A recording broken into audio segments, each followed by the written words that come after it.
Hello दोस्तों, क्या हाल है। तारीख आज 31 अगस्त 2025, महीने का आखिरी दिन संडे रविवार हो गया, हिंदी तिथि अष्टमी। और आइए बात करते हैं आज के मुख्य समाचार में देश भर की तमाम बड़ी खबरों पर नजर डालते हैं। देखिए, पहली खबर, प्रधानमंत्री नरेंद्र मोदी 7 साल बाद चीन पहुंचे। अपने जापान दौरे के बाद वहां से डायरेक्टली चाइना गए। यहाँ एससीओ समिट में शामिल होंगे और चाइनीज राष्ट्रपति शी जिनपिंग और रूसी राष्ट्रपति व्लादिमीर पुतिन के साथ द्विपक्षीय बातचीत भी करेंगे। अभी चीन के तियानजिन पहुंचे हैं पीएम मोदी और चाइना में एयरपोर्ट पर पीएम मोदी का भव्य स्वागत भी हुआ। पिछले 7 सालों में यह पहली चीन यात्रा है किसी भारतीय दिग्गज नेता की। और यहाँ एससीओ समिट में रूसी राष्ट्रपति से मिलने से पहले पीएम मोदी ने यूक्रेन के राष्ट्रपति जेलेंस्की से फोन पर बातचीत भी की और दोनों देशों के बीच शांति बहाली पर जोर दिया। दोनों नेताओं ने रूस यूक्रेन युद्ध और अन्य महत्वपूर्ण विषयों पर चर्चा की। पीएम ने कहा कि इस वार्तालाप का मुख्य उद्देश्य है क्षेत्र में शांति और स्थिरता स्थापित करना। यूक्रेनी राष्ट्रपति से पीएम मोदी बोले कि भारत हर कदम पर यूक्रेन के साथ है। जल्द शांति बहाली का आश्वासन भी दिया। और खबर आ रही कि रूसी राष्ट्रपति पुतिन भी इस साल दिसंबर में भारत दौरे पर आएंगे। यूक्रेन युद्ध के बाद उनका ये पहला इंडिया विजिट होगा और कल सोमवार को चीन में पीएम मोदी से भी मिलेंगे पुतिन। और इससे पहले जो जापान दौरे पर थे पीएम मोदी, इस दरमियान उन्होंने बुलेट ट्रेन में भी सफर किया। ट्रेनिंग ले रहे भारतीय ड्राइवरों से भी मिले। मोदी ने जापानी पीएम को मून स्टोन गिफ्ट किया। और पीएम के इस जापान दौरे के दौरान इंडिया जापान के बीच कई सारे टाइज हुए। मेक इन इंडिया से लेकर मेक फॉर द वर्ल्ड तक जापान से भारत ने 170 से भी ज्यादा समझौते किए। 13 अरब डॉलर का निवेश भी करेगा जापान भारत में अलग अलग क्षेत्रों में। भारत जापान इकोनॉमिक फोरम में बोले पीएम मोदी कि जापान टेक पावर हाउस है तो भारत भी एक टैलेंट पावर हाउस है। चलिए अगला अपडेट देखिए। पीएम नरेंद्र मोदी आज 31 तारीख को मन की बात कार्यक्रम का भी आयोजन करेंगे। अगस्त महीने का अंतिम रविवार है आज 31 तारीख को, तो मन की बात का प्रसारण होगा ठीक सुबह 11 बजे। आम जनता कार्यक्रम सुन पाएंगी। और चलिए अगली बड़ी खबर देखिए। अमेरिकी कोर्ट ने अमेरिकी राष्ट्रपति डोनाल्ड ट्रंप के ज्यादातर टेरिफ को गैर कानूनी बताया। वैसे कोर्ट ने फिलहाल तो टेरिफ पर रोक नहीं लगाई है, लेकिन कोर्ट के इस फैसले पर ट्रंप ने कहा कि अगर टेरिफ हटे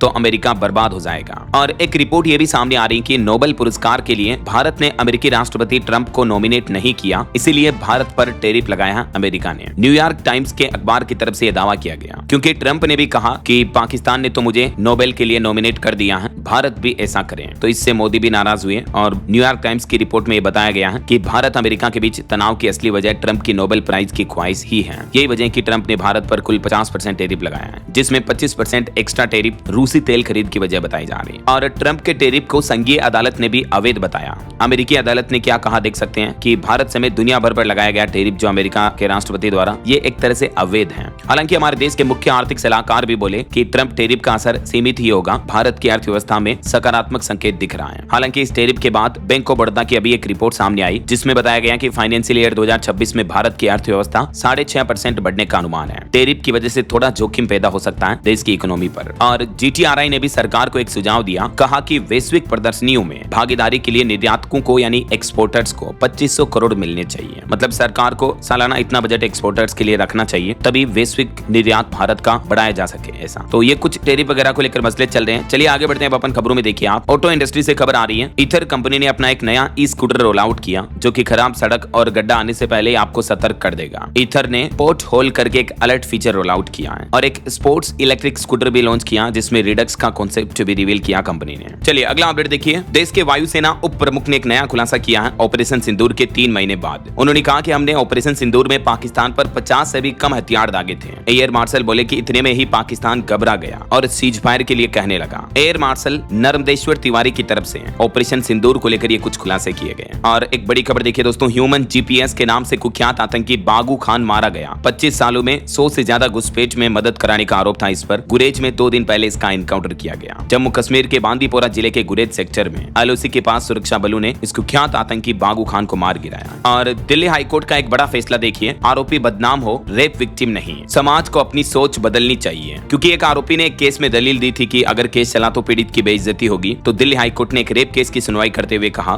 कि ऐसे मामलों में आरोपी की बदनामी होनी चाहिए, रेप विक्टिम लड़की की नहीं। और एक केस देखिए, दहेज प्रताड़ना के केस में सुप्रीम कोर्ट ने सास को बरी कर दिया, ये कहते हुए कि ऐसी बातें हवा से भी तेज फैलती हैं। सिर्फ आरोपों के आधार पर सास को दोषी नहीं मान सकते हैं, क्योंकि दहेज प्रताड़ना में अक्सर ससुराल वाले सास पर भी आरोप लगा देते हैं, लेकिन केवल कथित तौर पर आरोप लगाने से आरोपी साबित नहीं किया जा सकता। ये सुप्रीम कोर्ट ने सभी बहुओं को भी संदेश दिया। चलिए अगला अपडेट देखिए। अदानी को मध्य प्रदेश की मोहन यादव सरकार से मिला थर्मल पावर प्लांट लगाने का ऑर्डर, और इस प्रोजेक्ट से एमपी के 7000 से भी ज्यादा लोगों को नौकरी मिलेगी। मध्य प्रदेश के अनूपपुर जिले में 800 मेगावाट का यह नया ultra super critical thermal power plant विकसित किया जाएगा। Adani power management company limited की ओर से, है ना। चलिए अगली खबर देखिए, जम्मू कश्मीर के रियासी इलाके में फिर से लैंडस्लाइड की घटना हुई और इसमें अब तक 7 लोगों के शव भी बरामद हुए हैं। वहीं पंजाब के भी 250 से ज्यादा गाँव में बाढ़ आई हुई है, 8 मौतें हो गई पिछले 12 घंटों में। गुजरात हिम्मतनगर में भी भारी बारिश और बाढ़ में 15 कारें डूब गई। देश भर के कई इलाकों में भारी बारिश और बाढ़ से हालात काफी गंभीर चल रहे हैं। आगे मैं आपको बताऊंगा पूरे मौसम समाचार विस्तार से। फिलहाल देखिए अगली खबर, संसद भवन में लगेंगे पूरी जगन्नाथ रथ यात्रा के 3 पहिए। परिसर में संस्कृति से जुड़ा दूसरा प्रतीक होगा ये।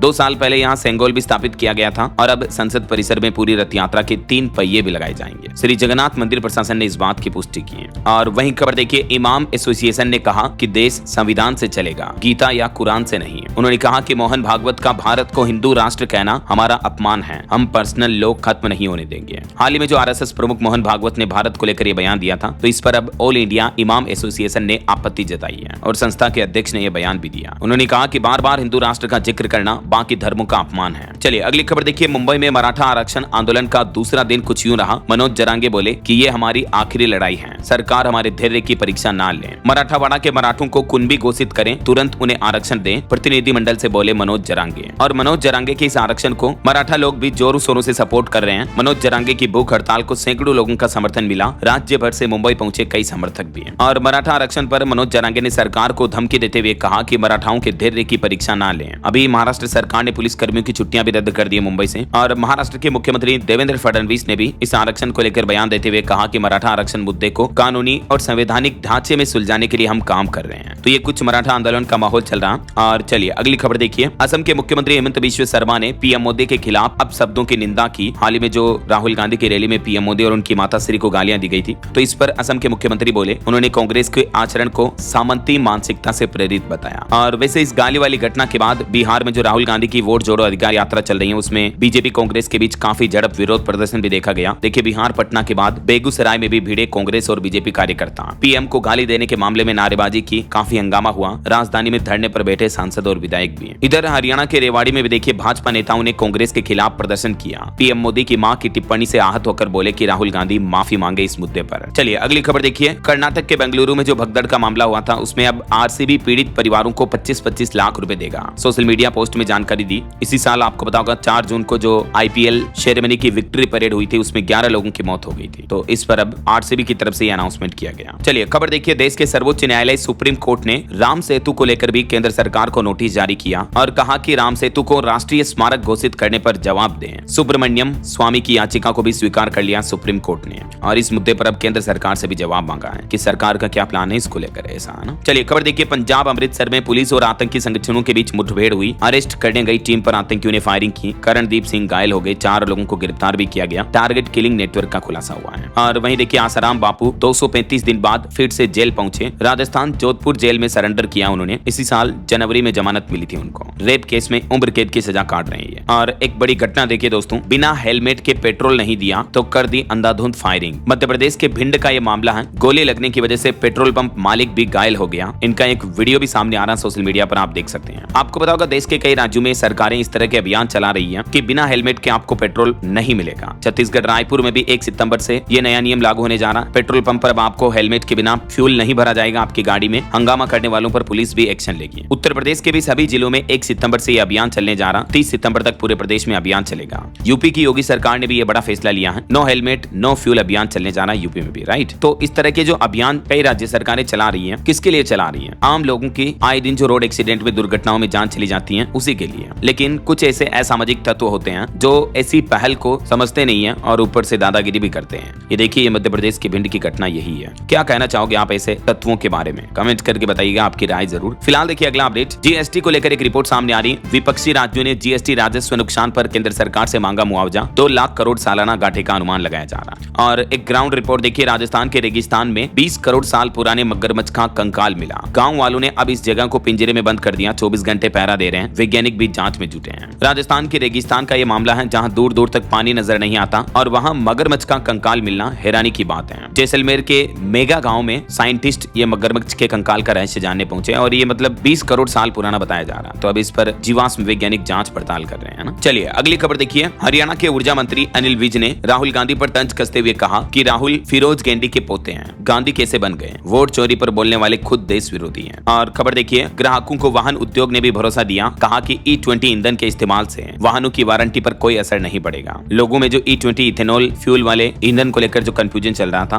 उस पर देश के वाहन निर्माता कंपनियों के संगठन ने आम ग्राहकों को ये भरोसा दिलाया। चलिए बॉलीवुड से खबर आ रही, टाइगर श्रॉफ की फिल्म बागी 4 का ट्रेलर रिलीज हुआ। फिल्म में हिंसक और एक्शन सीन भरपूर देखने को मिलेंगे। संजय दत्त इसमें विलेन होंगे। फिल्म के एक्शन ने लोगों का ध्यान खींचा अपनी ओर। चलिए अगली खबर देखिए, बिहार प्रभारी कृष्णा अल्लावरू बोले कि पटना में बड़ा मार्च होगा। 1 सितंबर को 10:50 से पदयात्रा शुरू होगी। उन्होंने कहा कि बिहार में नीतीश कुमार नहीं बल्कि बीजेपी का राज है। और भारत में एजुकेशन की हालत पर देखिए एक चौंकाने वाली रिपोर्ट सामने आ रही है कि देश में 1 लाख स्कूल ऐसे हैं जहां एक स्कूल में सिर्फ एक ही टीचर है, एक ही शिक्षक है। UDISE की रिपोर्ट के मुताबिक कहीं तो स्कूल में 47 बच्चों पर एक टीचर है और कई बच्चों के 0 एनरोलमेंट भी है। अभी आपको बताओगा, एक दिन पहले मैंने आपको एक रिपोर्ट बताई थी जो खुद शिक्षा मंत्रालय ने जारी की है कि भारत में शिक्षकों की कुल संख्या पहली बार 1 करोड़ के पार हो गई है, राइट। जबकि 2023-24 में शिक्षकों की गिनती 98,80,000 के लगभग थी, जो बढ़कर 1 करोड़ हो गई है और इनमें 51% शिक्षक सरकारी स्कूलों में है, मतलब आधे से ज्यादा। तो इसी रिपोर्ट के मुताबिक अगर हमारे देश के कुल स्कूलों की काउंटिंग की जाए तो देश में 1,04,125 स्कूल ऐसे हैं जिनमें केवल एक ही टीचर है, यानी पूरे स्कूल पर ही एक टीचर अवेलेबल है। तो कहीं न कहीं देखा जाए तो देश में स्कूलों में शिक्षकों की भारी संख्या में कमी है। ये रिपोर्ट खुद शिक्षा मंत्रालय के तहत unified district information system for education यानी UDISE की तरफ से जारी की गई है। और 7,993 स्कूल तो ऐसे हैं जहां एक भी स्टूडेंट का एनरोलमेंट नहीं हुआ है। मतलब देखिए लिटरली, यानी वहां एक भी स्टूडेंट नहीं पढ़ता है और वो स्कूल रिकॉर्ड में रजिस्टर्ड है, चल रहे हैं। क्या कहोगे अब आप इस बारे में? ये कुछ अलग अलग स्टेट के डेटा भी आप देख सकते हैं, सिर्फ एक शिक्षक वाले स्कूल किस राज्य में कितने हैं। चलिए अगला अपडेट देखिए, हाईकोर्ट की तरफ से तमिलनाडु सरकार को एक अहम फैसला सुनाया गया जिसमें कहा कि सरकारी नहीं है मंदिर का पैसा, बल्कि इस पैसे पर केवल देवता का अधिकार है। मद्रास हाईकोर्ट की तरफ से एक केस की सुनवाई करते हुए कहा कि मंदिर में दान में आया धन हिंदू धार्मिक लोगों की तरफ से आता है और इसका उपयोग इस्तेमाल धार्मिक या मंदिर रखरखाव के लिए ही किया जा सकता है। व्यावसायिक रूप से इसका प्रयोग नहीं किया जा सकता और ना ही सरकार इस पैसे पर अपना दावा कर सकती है ऐसा। चलिए खबर देखिए, छत्तीसगढ़ और उड़ीसा राज्यों के बीच महानदी विवाद को सुलझाने के लिए दिल्ली में अहम बैठक हुई। दोनों राज्यों के मुख्य सचिवों की यह महत्वपूर्ण बैठक रही महानदी जल विवाद को लेकर और दोनों राज्यों ने यह भी माना कि समस्या काफी पुरानी है लेकिन बातचीत से ही हल निकालना होगा। अब सितंबर में अगले महीने फिर से मिलेंगे दोनों राज्यों के मुख्य सचिव। अच्छा वैसे सितंबर से याद आया दोस्तों, 1 सितंबर से हमारे देश में कई सारे नए नियम वगैरह भी लागू होने जा रहे हैं। बैंक हॉलिडे के अपडेट भी मैंने आपको बताया था, 15 दिन बैंक बंद रहेंगे और बाकी जैसे 1 सितंबर से SBI क्रेडिट कार्ड में भी अब यूजर्स को ये फायदे बेनिफिट नहीं मिलेंगे। और भी दोस्तों, चांदी की हॉलमार्किंग, ATM, बैंक FD समेत कई सारे नियमों में बदलाव होगा। 1 सितंबर से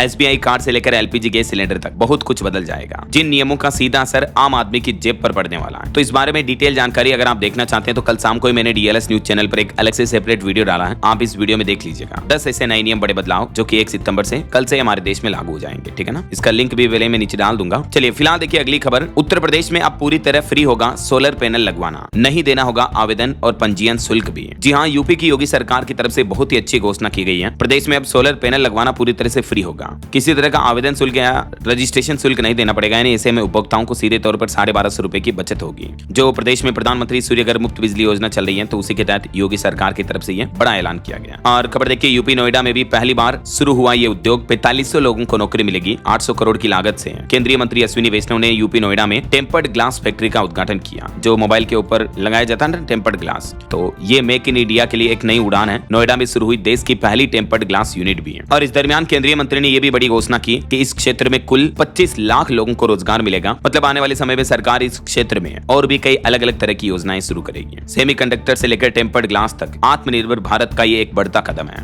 वहीं देश के रक्षा मंत्री राजनाथ सिंह भी बोले कि जल्द ही हकीकत बनेगी स्वदेशी सुदर्शन चक्र रक्षा प्रणाली। राजनाथ सिंह ने कहा कि आत्मनिर्भरता अब समय की मांग है। जब वैश्विक स्तर पर इस समय युद्ध जैसी स्थितियां चल रही हैं, तो रक्षा मंत्री राजनाथ सिंह ने अमेरिका जैसे विकसित देशों के रवैये की आलोचना करते हुए कहा कि विकसित देश ज्यादा संरक्षणवादी होते जा रहे हैं। ऐसे में हमें आत्मनिर्भर भारत को और ज्यादा बढ़ावा देना चाहिए। पीएम मोदी ने भी एक बार फिर से देशवासियों से स्वदेशी अपनाने की अपील की है। बहरहाल दोस्तों, अभी तो अपन कुछ और महत्वपूर्ण और काम की खबरों पर नजर डालेंगे, लेकिन इससे पहले वक्त तो चला है आज के ताजा मौसम समाचार जानने का। और हाँ, एक छोटी सी रिक्वेस्ट आपसे ये है कि अगर आप DLS न्यूज चैनल से अभी तक भी जुड़े नहीं हो तो जुड़ जाइए, चैनल को सब्सक्राइब करके बेल आइकन जरूर दबा दीजिएगा और इस वीडियो पर एक लाइक और शेयर भी कर देना, ताकि आपको रोजाना की ताजा खबरें, महत्वपूर्ण मुख्य समाचार, काम के न्यूज अपडेट सबसे पहले आपके मोबाइल पर मिलते रहेंगे। ओके, और चलिए बिना टाइम वेस्ट किए सीधा आगे बढ़ते हैं मौसम अपडेट में। तो देखिए, एक तो मौसम विभाग ने चेतावनी जारी करते हुए कहा कि देश भर में एक बार फिर से मानसून का असर बढ़ेगा, क्योंकि बंगाल की खाड़ी से एक नया लो प्रेशर बन रहा है। तो सितंबर महीने की शुरुआत में ही मानसून में और तेजी देखने को मिलेगी। दिल्ली से लेकर उत्तर प्रदेश, राजस्थान समेत कई सारे राज्य बारिश से भीगेंगे। पूरे उत्तर भारत में भारी बारिश का अलर्ट है। अगले 7 दिन तक जमकर बरसेंगे बादल। 31 अगस्त से लेकर 1, 2, 3, 4, 5 सितंबर को कई राज्यों में जोरदार बारिश की संभावना है। कुछ मौसम के अलग अलग राज्यों के अपडेट देखिए फटाफट से। जम्मू कश्मीर लद्दाख में भी देखिए इस मानसूनी सीजन में इतनी तबाही हुई, 25 जगहों पर बादल फटने और 9 भूस्खलन में 122 से ज्यादा लोगों की मौतें हो गई, 100 से ज्यादा अभी भी लापता है। बीते दिन भी जम्मू कश्मीर में भारी बारिश ने तबाही मचाई, 6000 घरों में घुसा पानी, 150 से ज्यादा घर क्षतिग्रस्त हुए, 200 वाहनों में भी खराबी आई।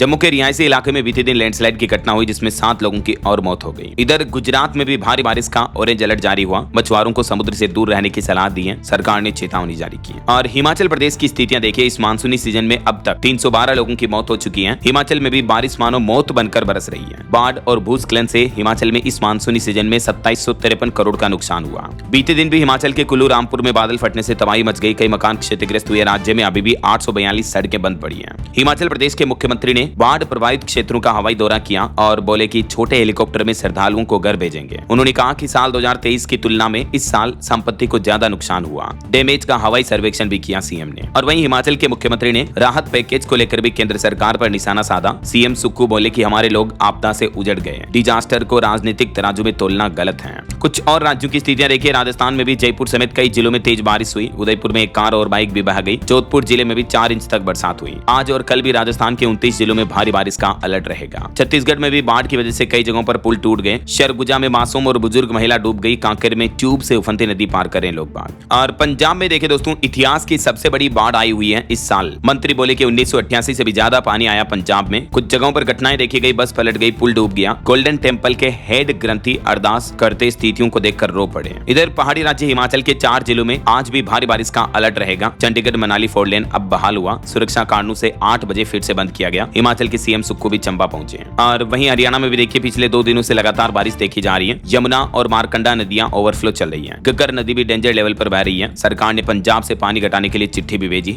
और मध्य प्रदेश की स्थितियां देखिए, इंदौर में 3 इंच तक बारिश हुई। एक गणेश प्रतिमा भी बह गई। सड़कों पर जाम लग गया, घरों में भी पानी भर गया। यशवंत सागर डैम के भी 2 गेट खोले गए। बिहार के मानसून की स्थितियां देखिए, मुंगेर बेगूसराय में गंगा नदी खतरे के निशान से ऊपर बह रही है। बक्सर में भी स्टेट हाईवे पर आया नदी का पानी। 5 जिलों में भारी बारिश की चेतावनी है। और पंजाब में देखिए बाढ़ में जिंदगी बचा रही एम्फीबियस गाड़ी। पंजाबी उद्योगपति ने यूक्रेन संग मिलकर इस गाड़ी को बनाया। इस गाड़ी के टायर ही सबसे बड़ी ताकत है। सेना इसे कपी ध्वज बुलाती है और इसके जरिए बाढ़ में लोगों को रेस्क्यू किया जा रहा है। और देखिए पंजाब में बाढ़ प्रभावित क्षेत्रों में 4311 लोगों का रेस्क्यू किया गया। पुलिस और सेना का ऑपरेशन लगातार जारी है। वहीं पहाड़ी राज्य उत्तराखंड में देखिए इस बार के मानसूनी सीजन में अब तक 2500 करोड़ से ज्यादा का नुकसान हुआ। 75 मौतें हो गई और 100 से ज्यादा लोग घायल हो गए। देश की आर्थिक राजधानी मुंबई में भी मानसून ने लोगों को तोहफा दिया। बारिश से बांध और झीलें लबालब हुई। अगले 362 दिन तक पीने के पानी की चिंता भी मुंबई वासियों के लिए अब खत्म हुई है। कुछ और बाढ़ की अलग अलग जगहों की तस्वीरें आपको बताता हूँ। देखिए हरियाणा फरीदाबाद में 2 गाँव में घुसा यमुना नदी का पानी। घरों और खेतों में पहुंच रहा है। 50 मकान बाढ़ की चपेट में आए। और हरियाणा के कुरुक्षेत्र में भी मारकंडा खतरे के निशान पर बह रही नदी से सटे गाँव में घुस गया पानी। 13,000 एकड़ फसलें भी डूब गई। और हिमाचल में देखिए तोड़ने से पहले ही बगीचों में सेब ढेर हुई है। भारी बारिश से ये एप्पल के बगीचों में कई बीमारियां फैल गई। 1.5 महीने अर्ली लीफ फॉल हुआ और इससे सेब के बागवानों को, किसानों को करोड़ों का नुकसान हुआ। इस वजह से आने वाले समय में सेब और अन्य फलों की कीमतें बढ़ सकती हैं। और ये देखिए उत्तर प्रदेश में महाराजगंज में कोबरा देखकर भागे लोग। प्रयागराज में भी 5000 घरों पर ताला लगा हुआ है। बाढ़ से लोग बाग पलायन करने लगे हैं। सीएम योगी ने बाढ़ प्रभावित इलाकों का हेलीकॉप्टर से सर्वे भी किया। तो ये देश भर में अलग अलग जगहों पर बाढ़ की गंभीर स्थितियां चल रही हैं। इस बीच अगले 24 घंटों के दौरान मौसम विभाग ने भारी बारिश का जो ऑरेंज अलर्ट जारी किया जम्मू कश्मीर, हिमाचल प्रदेश, हरियाणा, पंजाब और चंडीगढ़ इन राज्यों में। और बाकी मध्य भारत के अधिकतर राज्यों में भारी बारिश का येलो अलर्ट तो रहेगा ही, यानी लगभग पूरे भारत में बारिश का सिलसिला जारी रहेगा, है ना। ओके, और चलिए मौसम के बाद अब अपन आज के सराफा बाजार पर नजर डाल लेते हैं। तो देखिए दोस्तों, इस सप्ताह सोना 3030 रुपए महंगा हुआ, जबकि चांदी का भाव भी 3666 रुपए चढ़ा। इसी साल अब तक सोना चांदी 36% तक महंगे हो चुके हैं। और अभी 10 ग्राम 24 कैरेट सोने का रेट 1,02,388 रुपए प्रति 10 ग्राम चल रहा है, जबकि चांदी की कीमत सप्ताह भर में 3600 साढ़े 3600 रुपए बढ़कर अभी 1,17,572 रुपए प्रति किलो चल रही है। ओके, और चलिए कुछ मार्केट अपडेट्स पर भी नजर डाल लेते हैं। देखिए बीते सप्ताह भारत की टॉप 10 कंपनियों में से 8 की वैल्यू 2.25 लाख करोड़ गिरी, क्योंकि मार्केट में बड़ी गिरावट देखने को मिली। 50% अमेरिकी टैरिफ का असर रहा। रिलायंस और एचडीएफसी के शेयरों में भारी बिकवाली रही। वैसे शेयर बाजार में कमजोरी का भी अलर्ट जारी किया। राजेश पल्विया ने निफ्टी और बैंक निफ्टी को लेकर एक बड़ी चेतावनी दी है। वहीं खबर आ रही सितंबर के पहले सप्ताह में एक मेन बोर्ड और 7 एसएमई आईपीओ भी लॉन्च होंगे अलग अलग कंपनियों के, तो निवेशकों के लिए अच्छा मौका होगा। चलिए आगे बढ़ते हैं अपन खबरों में। कुछ इंटरनेशनल न्यूज अपडेट देखिए दोस्तों। यूक्रेन संकट के लिए भारत जिम्मेदार नहीं है, अमेरिकी अधिकारियों की ओर से आलोचना करना बेहद चिंताजनक है। अमेरिकी ज्यूइश कमेटी एजेंसी की तरफ से यह टिप्पणी की गई है। देखिए जरा, खुद अमेरिका के अधिकारियों की टिप्पणियां अब अमेरिका की ही एजेंसियां कर रही हैं, वो भी ऐसे मामलों पर। और खबर है यूएस के एयरलाइन स्काई वेस्ट की सभी उड़ानों पर लगी रोक, तकनीकी खराबी के कारण ये फैसला लिया गया। वहीं खबर आ रही कि जम्मू पहलगाम हमले पर भारत के साथ खड़ा हुआ जापान, लश्कर-ए-तैयबा और जैश-ए-मोहम्मद के खिलाफ कड़े एक्शन का ऐलान किया। प्रधानमंत्री नरेंद्र मोदी के जापान दौरे के दौरान भारत जापान के बीच इस मुद्दे को लेकर भी अहम बातचीत हुई और ये साझेदारी हुई। वहीं खबर है यमन में इजराइल ने फिर से किया हवाई हमला, हुती विद्रोही सरकार के प्रधानमंत्री अहमद अल रहावी की मौत हो गई। और देखिए चाइना ने भी माना कि मौजूदा वैश्विक परिदृश्य में भारत से रिश्ते सुधारना बेहतर विकल्प होगा। ग्लोबल टाइम्स की तरफ से दावा किया जा रहा है कि चीन भी अब इस मुद्दे पर सही सोच रहा है। वहीं अमेरिकी टेरिफ पर भारत को ऑस्ट्रेलिया का भी साथ मिला। ऑस्ट्रेलिया देश ने कहा कि हम ऐसे टारगेटेड टेरिफ का समर्थन नहीं करते हैं। जो भारत पर अमेरिका ने 50% टेरिफ लगाया, तो भारत के पक्ष में ऑस्ट्रेलिया का यह बयान देखने को मिला। चलिए आगे बढ़ते हैं खबरों में। देखिए रेलवे की तरफ से अपडेट आ रहा है। उत्तर रेलवे ने 31 अगस्त को जम्मू में 51 ट्रेनें रद्द रखने का फैसला लिया। 3 ट्रेनें शॉर्ट ओरिजिनेट की गई। और खेल जगत से खबर देखिए, Pakistan team junior hockey world cup के लिए भारत आएगी। हॉकी इंडिया बोला कि पाकिस्तान ने टीम भेजने पर सहमति दी। 28 नवंबर से टूर्नामेंट होगा। और एक हेल्थ को लेकर बड़ी खबर देखिए दोस्तों, दिल की सर्जरी करने वाले ही डॉक्टर को आ गया हार्ट अटैक। CPR भी नहीं आया काम। चेन्नई का यह मामला है। 39 साल के एक कार्डियक सर्जन को हार्ट अटैक आया। अस्पताल में मरीजों की सेहत का हाल जानते वक्त ही थम गई इनकी धड़कन। अच्छा विडंबना देखिए जरा, जो खुद डॉक्टर है, हार्ट के एक्सपर्ट हैं, हार्ट के सर्जन हैं, मतलब हृदय को खुद खोल करके वापस फिट कर देते हैं, ऐसे एक्सपर्ट सर्जन को खुद हार्ट अटैक आ गया और इनकी मौत भी हो गई। और अभी तो काफी युवा है, उम्र इनकी मात्र 39 साल है। आजकल हमारे देश में युवाओं में हार्ट अटैक के मामले काफी ज्यादा बढ़ रहे हैं, राइट। चलिए अगली खबर आ रही, बिहार में चुनावी SIR मुद्दे पर खबर है कि विदेशी होने के शक में 3 लाख मतदाताओं को चुनाव आयोग ने नोटिस जारी किया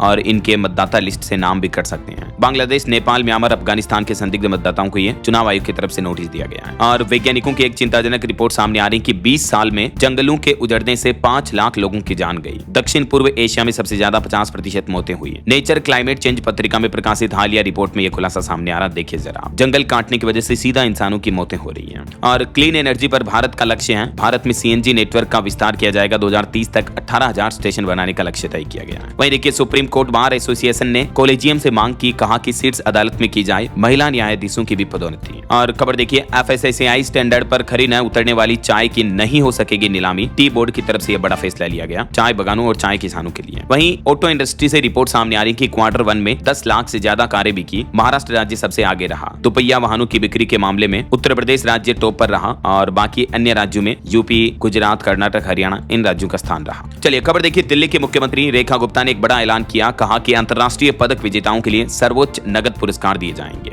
दिल्ली CM ने राजधानी के खिलाड़ियों के लिए घोषणा करते हुए कहा कि ओलंपिक में स्वर्ण, रजत और कांस्य पदक विजेताओं को क्रमशः 7 करोड़, 5 करोड़ और 3 करोड़ रुपए का नगद पुरस्कार देगी अब दिल्ली की रेखा गुप्ता सरकार। और वहीं देखिए उत्तराखंड में अगले कुछ दिनों में और ज्यादा सावधानी बरतनी होगी। मुख्यमंत्री पुष्कर सिंह धामी ने समीक्षा बैठक में राज्यवासियों को यह चेतावनी भी दी कि मौसम के हालात अगले 15 दिन काफी गंभीर रहेंगे। और उत्तराखंड की जियोलॉजिकल सर्वे पर भी एक रिपोर्ट सामने आ रही कि 10 साल में बढ़ी ग्लेशियर झीलें और उनका क्षेत्रफल भी। वैज्ञानिकों के ताजा अध्ययन में ये चौंकाने वाला सच सामने आ रहा। और खबर देखिए, मध्य प्रदेश के मुख्यमंत्री डॉक्टर मोहन यादव ने छतरपुर को दिया बड़ा तोहफा, कहा कि यहाँ मेडिकल कॉलेज के साथ अस्पताल भी बनेगा। छतरपुर में एक कार्यक्रम के दौरान उन्होंने ये कई बड़ी घोषणाएं की हैं। और वहीं मध्य प्रदेश ग्वालियर में भी चंबल को मिला 3500 करोड़ रुपए का निवेश प्रस्ताव। CM ने तारीफ करते हुए कहा कि कोई किसी से कम नहीं है। ग्वालियर में जो 2 दिवसीय रीजनल टूरिज्म कॉन्क्लेव का आयोजन हुआ, इसमें ये 3500 करोड़ के MOU साइन हुए हैं। और खबर है, केंद्रीय गृह मंत्री अमित शाह 1 सितंबर को जम्मू कश्मीर का दौरा करेंगे। यहाँ बाढ़ प्रभावित क्षेत्रों का हवाई सर्वेक्षण भी करेंगे। और भारत के विदेश मंत्री डॉक्टर S जयशंकर ने फिनलैंड की विदेश मंत्री एलिना से फोन पर बातचीत भी की। यूक्रेन मुद्दे को लेकर बातचीत हुई और इस बातचीत के बाद भारत के विदेश मंत्री ने ट्विटर पर पोस्ट करते हुए लिखा कि इस मामले में भारत को निशाना नहीं बनाया जाना चाहिए। चलिए अगली खबर देखिए, अब आसमान में मिस्टर इंडिया बनेंगे भारतीय ड्रोन। US और चीन की टेक्नोलॉजी भी फेल होगी। नोएडा में बोले रक्षा मंत्री राजनाथ सिंह। उन्होंने कहा कि बड़े गर्व की बात है कि भारत ड्रोन क्षेत्र में तेजी से आगे बढ़ रहा है। उन्होंने कहा कि पहले हमें ड्रोन आयात करने पड़ते थे, लेकिन आज हम उन्हें घरेलू स्तर पर डिजाइन, विकसित और निर्मित कर रहे हैं। चलिए अगली खबर देखिए, दिल्ली हाईकोर्ट का एक बड़ा फैसला, वैवाहिक विवाद में व्यभिचार साबित करने के लिए मोबाइल लोकेशन डेटा मांगना वैध है। दिल्ली उच्च न्यायालय ने एक पति पत्नी के मामले के केस पर सुनवाई करते हुए यह अहम फैसला सुनाया। चलिए खबर आ रही है, झारखंड में चाईबासा उपभोक्ता आयोग ने बड़ा फैसला सुनाया। सहारा इंडिया को 45 दिनों में 3 लाख रुपए का भुगतान करने का आदेश दिया। चाईबासा उपभोक्ता आयोग ने सहारा इंडिया को राजेंद्र मंडल को ये 3 लाख रुपए लौटाने का आदेश दिया। राजेंद्र मंडल ने सहारा की इस स्कीम में निवेश किया था, जिसकी परिपक्वता राशि का भुगतान अभी तक भी नहीं आया। उसने कोर्ट में केस दर्ज कराया और 45 दिन का समय दिया कोर्ट ने। हमारे देश के लाखों करोड़ों लोगों का सहारा इंडिया में पैसा फंसा हुआ है, तो अब ऐसी स्थितियां चल रही है। लेटेस्ट एक केस का मामला सामने आया, देख सकते हैं आप। चलिए अगली खबर देखिए, झारखंड के इस जेल में अब कैदी सीखेंगे कंप्यूटर और सिलाई कढ़ाई। स्वास्थ्य सुविधाओं में भी सुधार होगा। ये चाईबासा मंडल कारा में ही कैदियों के लिए जिला प्रशासन की तरफ से नई पहल की जा रही है। और खबर है, दिल्ली में महात्मा गांधी मार्ग समेत आसपास का ट्रैफिक रहेगा डाइवर्ट। यातायात पुलिस की तरफ से एडवाइजरी एडवाइजरी जारी की गई। जल बोर्ड द्वारा सीवर लाइन की मरम्मत का कार्य चल रहा, तो इसलिए राजधानी वासी जरा ध्यान रखें, है ना। और खबर देखिए, एसआरएस ग्रुप के प्रवर्तकों पर ईडी ने शिकंजा कसा, 212 करोड़ की संपत्ति जब्त की, भगोड़ा आर्थिक अपराधी घोषित हुआ। हरियाणा गुरुग्राम की विशेष अदालत ने एसआरएस ग्रुप के प्रवर्तकों के खिलाफ ये कड़ी कार्रवाई की और उसके बाद ईडी ने भी छापेमारी की। और खबर आ रही, सरकारी शिक्षकों को वेतन के लिए अब नहीं करना होगा लंबा इंतजार, परेशानी दूर करने के लिए डीईओ ने एक नई व्यवस्था बनाई है। दरअसल बिहार में शिक्षकों के वेतन भुगतान में देरी की समीक्षा करते हुए जिन भी शिक्षकों की ई शिक्षा कोष पोर्टल पर कई सारी शिकायतें दर्ज हैं, तो डीईओ ने अधिकारियों को समय पर विपत्र जमा करने के निर्देश दिए और देरी होने पर कार्रवाई की चेतावनी भी दी है। वैसे तो ये मामला मुजफ्फरपुर का है, लेकिन बिहार के सभी जिलों में अब शिक्षकों को समय पर वेतन वगैरह मुहैया कराया जाएगा ना। और खबर देखिए, दिल्ली के जू में फैला बर्ड फ्लू, दर्शकों के लिए इस दिन तक चिड़ियाघर बंद रहेगा। कल 30 अगस्त से ही इसे अनिश्चित काल तक के लिए बंद करने का फैसला लिया है। बर्ड फ्लू की पुष्टि हुई कुछ जानवरों में। और खबर देखिए, दिल्ली में डीईआरसी ने बिजली कंपनियों को भी बड़ी राहत दी, उपभोक्ताओं से हर महीने स्वचालित रूप से वसूलेगी शुल्क। दिल्ली विद्युत नियामक आयोग की तरफ से ये राहत दी गई है। वहीं दिल्ली में सड़क सुरक्षा को लेकर एक चौंकाने वाली रिपोर्ट देखिए। नियमों की अनदेखी करने से सड़क हादसों में कितनी मौतें हुई। दिल्ली में 2025 की ये चौंकाने वाली रिपोर्ट सामने आ रही है कि सिर्फ इसी साल जनवरी से लेकर जुलाई 2025 के बीच 3200 से ज्यादा सड़क दुर्घटनाएं हुई, जिनमें से 900 से ज्यादा लोगों की मौतें हो गई। राजधानी का यह आंकड़ा है। चलिए खबर देखिए, हरियाणा में अब बिना फिटनेस और पुलिस वेरिफिकेशन के नहीं दौड़ेगी बसें। प्रशासन ने सभी स्कूलों को भी कड़े निर्देश दिए और स्कूल बसों का फिटनेस प्रमाण पत्र बनवाना अनिवार्य होगा, है ना। चलिए खबर देखिए, उत्तराखंड में कक्षा 1 में न्यूनतम आयु का उल्लंघन करने पर अब स्कूलों की भी मान्यता रद्द होगी और प्रशासन ने इस संबंध में सभी स्कूलों को सख्त निर्देश जारी किए। कक्षा 1 में प्रवेश के लिए न्यूनतम आयु 6 साल की अनिवार्य होगी। प्री स्कूलों के लिए भी आयु सीमा निर्धारित की गई है उत्तराखंड सरकार की तरफ से। और खबर देखिए, हरियाणा में एक और बैंक ने लेन देन के लिए शुरू की यूपीआई की सुविधा। ग्राहकों को प्लेटिनम कार्ड से मिलेगा 5 लाख तक का लोन भी। हरियाणा राज्य सहकारी एपेक्स बैंक की तरफ से ये नई सुविधा शुरू की गई है। चलिए अगला अपडेट देखिए, रक्षा मंत्री राजनाथ सिंह और मुख्यमंत्री योगी आदित्यनाथ ने ड्रोन मैन्युफैक्चरिंग यूनिट का लोकार्पण किया उत्तर प्रदेश के नोएडा में। और बड़ी खबर देखिए, परसों मंगलवार को उत्तर प्रदेश में होगी कैबिनेट की बैठक। इसमें संबल हिंसा की रिपोर्ट भी पेश की जाएगी। वैसे संबल रिपोर्ट पर प्रदेश के डिप्टी सीएम बोले कि हम नहीं बदलने देंगे यहाँ की डेमोग्राफी। लगातार पीड़ित होते रहे हैं हिंदू। जो हाल ही में आपको पता होगा, संबल से रिपोर्ट सामने आई कि हिंदुओं की जनसंख्या काफी कम हो गई संबल में। तो उसके बाद अब देखिए आप, उत्तर प्रदेश लखनऊ से भी 40 गाड़ियों से संबल कूच किया। विश्व हिंदू रक्षा परिषद के कार्यकर्ता बोले कि हमें कोई नहीं रोक सकता है। संबल दंगों पर एक चौंकाने वाली रिपोर्ट सामने आ रही कि 15 दंगे हुए, जिसमें 213 हिंदुओं की हत्या हुई, जबकि मुस्लिम सिर्फ 4 ही मरे। सीएम योगी ने कहा कि सपा और कांग्रेस ने हिंदू विहीन किया संबल को। संबल में आजादी के बाद अब तक 15 बड़े दंगे हुए हैं। जांच रिपोर्ट में यह खुलासा हुआ है। और वहीं खबर आ रही है, उत्तर प्रदेश में अब निजी मेडिकल कॉलेजों पर मनमानी तरीके से फीस वसूलने का आरोप लगा। सीएम योगी से गुहार लगाई युवाओं ने, स्टूडेंट्स ने। कई मामले भी सामने आए, देख सकते हैं आप डिटेल। और देखिए, उत्तर प्रदेश में कन्नौज, सहारनपुर समेत कई मेडिकल कॉलेजों में नीट से हुए दाखिले भी रद्द हुए, यानी एडमिशन कैंसिल हो गए। हाईकोर्ट ने शासनादेश भी निरस्त किया। ये इस साल का मामला है, देख सकते हैं आप। और खबर आ रही है, यूपी नोएडा में भी सड़क हादसों पर लगेगी लगाम। 225 पुलिस कर्मियों में फेरबदल कर ये काम होगा। प्रदेश भर में अभियान भी चलाए जाएंगे, है ना। बिहार की खबर देखिए, बिहार के लोगों को नीतीश सरकार ने बड़ा तोहफा दिया। इन 7 जिलों में बनेगी 8 सड़कें और एक पुल। इसके लिए 120 करोड़ रुपए का बजट भी मंजूर कर दिया है। किन किन जिलों में ये डेवलपमेंट होगा, देख सकते हैं आप डिटेल। चलिए अगला अपडेट आ रहा दोस्तों, एक सप्ताह बाद 7 सितंबर की रात को होगा पूर्ण चंद्रग्रहण। और ये चंद्रग्रहण भारत में भी दिखेगा। भाद्रपद पूर्णिमा के दिन लगेगा और भारत में दिखने की वजह से ही चंद्रग्रहण का सूतक काल 9 घंटे पहले शुरू हो जाएगा। और ये चंद्रग्रहण का समय रहेगा 7 और 8 सितंबर की मध्य रात्रि को, क्योंकि इस ग्रहण की शुरुआत 7 सितंबर की रात 9:56 से होगी और ग्रहण का समापन 8 सितंबर की रात 1:26 पर खत्म होगा। और इस समय ये पूर्ण चंद्रग्रहण दिखाई देगा, फुल ब्लड मून की तरह। चलिए आगे बढ़ते खबरों में देखिए आप, फ्लिपकार्ट पर जल्दी शुरू होगी इस साल की सबसे बड़ी सेल, जहां आपको सैमसंग, एप्पल, मोटोरोला के फोन सस्ते में खरीदने को मिलेंगे। फ्लिपकार्ट ने बिग बिलियन डे सेल शुरू करने की घोषणा की है जल्दी। वही खबर है, मुंबई के लिए नीता अंबानी ने बड़ा प्लान बनाया। रिलायंस बनाएगा 2000 बेड वाला अत्याधुनिक अस्पताल। समुद्र किनारे 130 एकड़ में कोस्टल रोड गार्डन भी डेवलप किया जाएगा। और वही खबर देखिए, भारत को रूस का खाद्य निर्यात भी 20% तक बढ़ा। चालू वित्त वर्ष की पहली छमाही में 25 लाख टन रही सप्लाई।